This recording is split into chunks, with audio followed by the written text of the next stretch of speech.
Life got flipped upside down when Damian was diagnosed.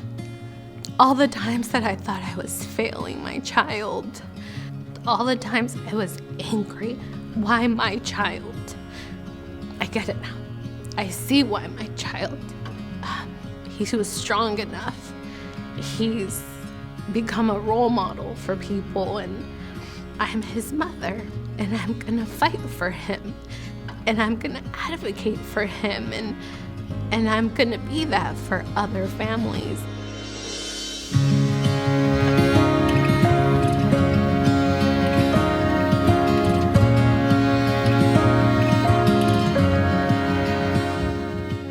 Lo que yo recuerdo cuando recibimos el diagnóstico de mi hija es que dijeron, tu hija tiene diabetes tipo 1, esto es una enfermedad crónica y va a necesitar insulina en el resto de su vida.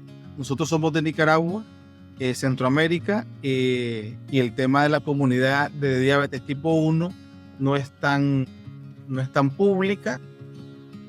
When they share that diagnosis with you, but you can't help but feel that your child's life is gonna be very different.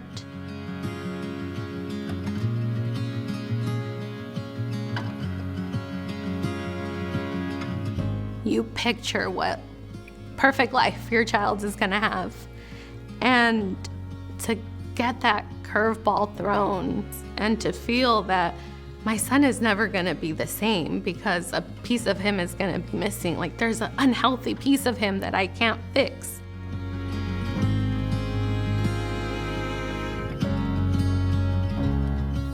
I had no idea what type 1 diabetes was. And I thought of all the bad that was gonna come with it, all the things that he wasn't gonna be able to eat, all the sports that he wasn't gonna be able to play. At one point I did think, is my son gonna grow up to be an adult? Is his life gonna be cut short? I was drowning in all these negative thoughts, and to hear that there's an adult who's living with this, there's that glimpse of hope to be like, okay, he is gonna be an adult, you know, he is gonna grow up and things are gonna be okay. And for me, it just came at the perfect time.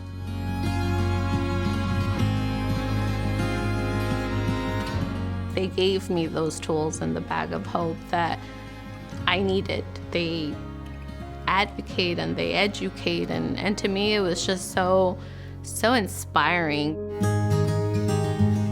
I started volunteering during the pandemic. It started more locally, but we soon realized that there weren't many Spanish speakers available, so I started getting a lot of Spanish-speaking families. I'm calling these families, I'm offering support, and I'm inviting them to hop on a Zoom call. Hola, buenos días, buenas tardes, ¿cómo están? I think what really got people was just the fact that the headline was in Spanish. You know, Reunión para familias con diabetes tipo 1. Like, it was just, because it was in Spanish, people signed up.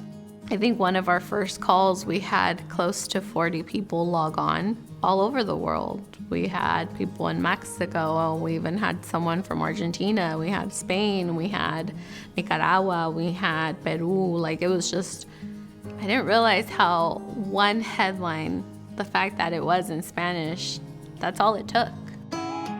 Entonces fui aprendiendo muchas cosas de Paola, de todas aquí en el grupo, y que me ayudaron a sentirme mejor. Todo lo que yo sé es gracias a Paola y a GDRF. Gracias por todo lo que hacen con nosotros. Si no fuera por Paola, para mí sería muy difícil. Este tipo de comunidades nos ayudan a poder eliminar de cierta manera muchos mitos y tabúes que existen en la sociedad relacionados al tema de insulina o a temas de diabetes. Pues gracias por ser, Paola, una gran líder en la comunidad de diabetes de habla hispana. I look like them. I speak their language, and I feel like once they start hearing it in their language, things are so different. I always ask, how is the child doing? How's the family doing? And how are you doing? like me, a lot of people don't get asked, how are you doing? I think that's the moment where they understand they're in a safe place to let it out and cry.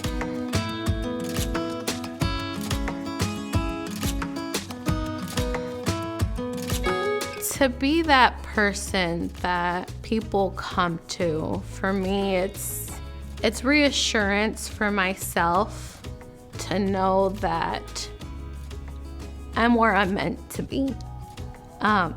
It's not just translating the document and here you go, off you go take care of your child or your loved one. It's, I'm here, I'm going to be your support. You have my number, call me.